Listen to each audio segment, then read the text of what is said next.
So the report was compiled over a 6-month period up to February 2016 this year, where we collected and collated and analyzed and translated pieces of Islamic State propaganda featuring children.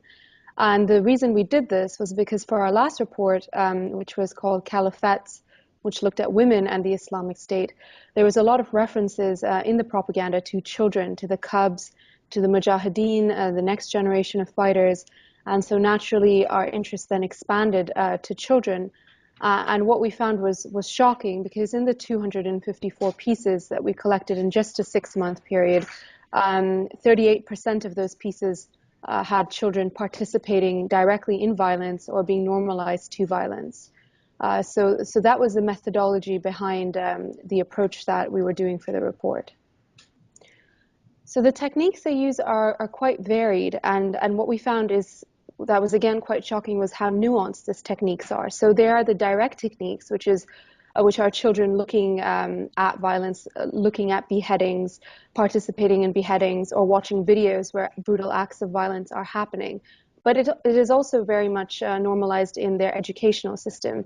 So in their textbooks, in primary school textbooks, for example, there will be pictures of tanks and guns as objects used for counting exercises. And it is further normalized by the family, which legitimizes the state and says that this is the right thing to do. So we have a very warped sense of morality here that these children are being taught, and they're being subjected to very brutal violence. But for them, it's nothing out of the ordinary because they're growing up in a time of war, and so this is quite normal for them.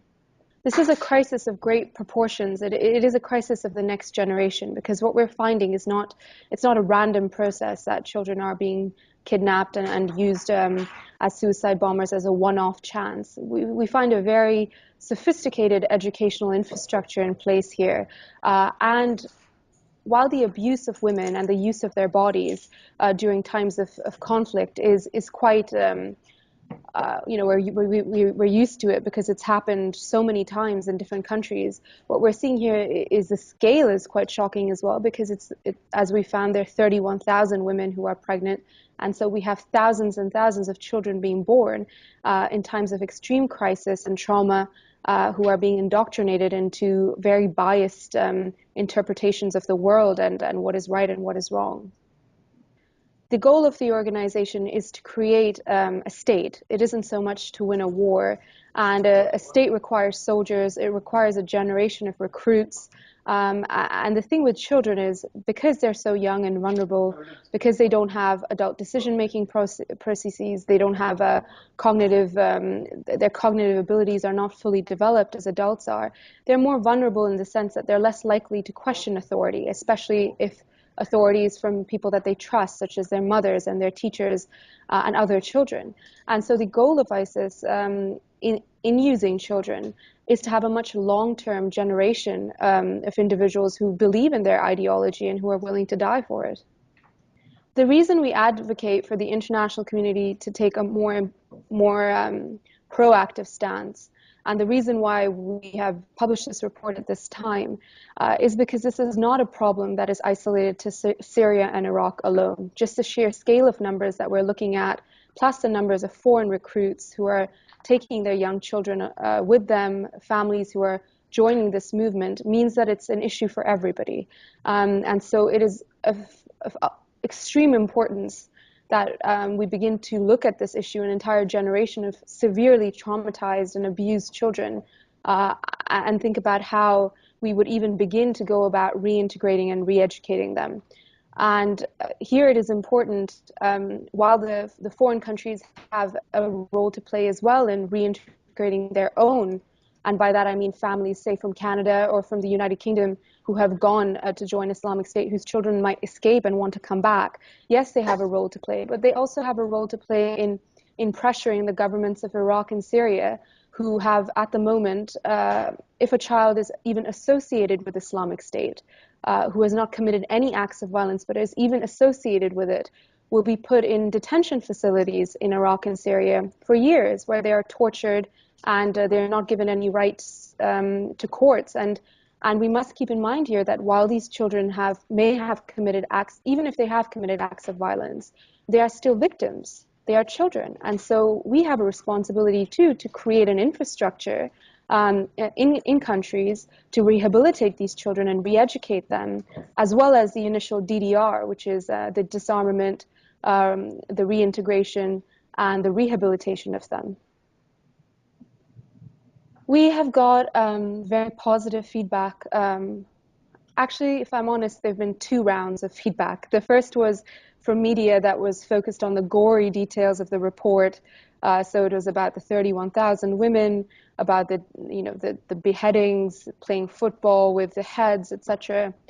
And unfortunately, a replaying of these children in propaganda videos, which is something we actively discourage because we don't want to do. While we analyze propaganda, I think we shouldn't be sharing it publicly and doing their job for them, which is to shock audiences. The second round of media attention, I feel, has been a little better because it has focused more on solutions. Yes, it's barbaric. Yes, we have a terrible scale, a tragedy of a terrible scale here. But what can we do about it? What should community actors be doing about it? What should the international community and governmental organizations doing about it? And I feel that has been more promising. The focus on the policy implications at the last part of our report is what has been the most promising thing. And so that has been the feedback from media so far.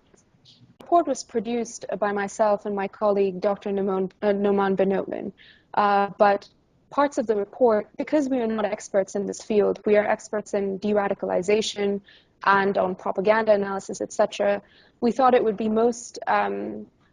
there would be a lot of synergy in place to get an organization on board who has done work with children and child soldiers. And the Romeo Dallaire Child Soldiers Initiative helped us a great deal in the sections of the report where we did case studies on DDR approaches in other countries such as Afghanistan and Iraq and Pakistan. And they gave us a great input as well in the policy implications. So we were very honored to be publishing a report with them. So I think the next step would be, we had a very successful report launch on Wednesday in the House of Commons where we raised a lot of these issues. And what we'd like to do in the future is to involve governments and EU-wide networks, international networks in this, but also to continue to do research on this issue, because it's very well to publish these findings on children and to get the conversation going, but we also have, looking domestically now in the UK, we have a big problem with families radicalizing and leaving, and so we'd like to do more outreach work with families in the United Kingdom too, and so that's what I think makes us very successful as an organization, if I may say that, is that we have our research arm, which does a lot of work in understanding the scale of the problem, but then equally we have a very strong mentorship network here of former radicals who are able to go directly to families and to mothers and to people in the UK who might think that this educational infrastructure of propaganda that the Islamic State has released is quite appealing, and counter that and present an alternative narrative for them.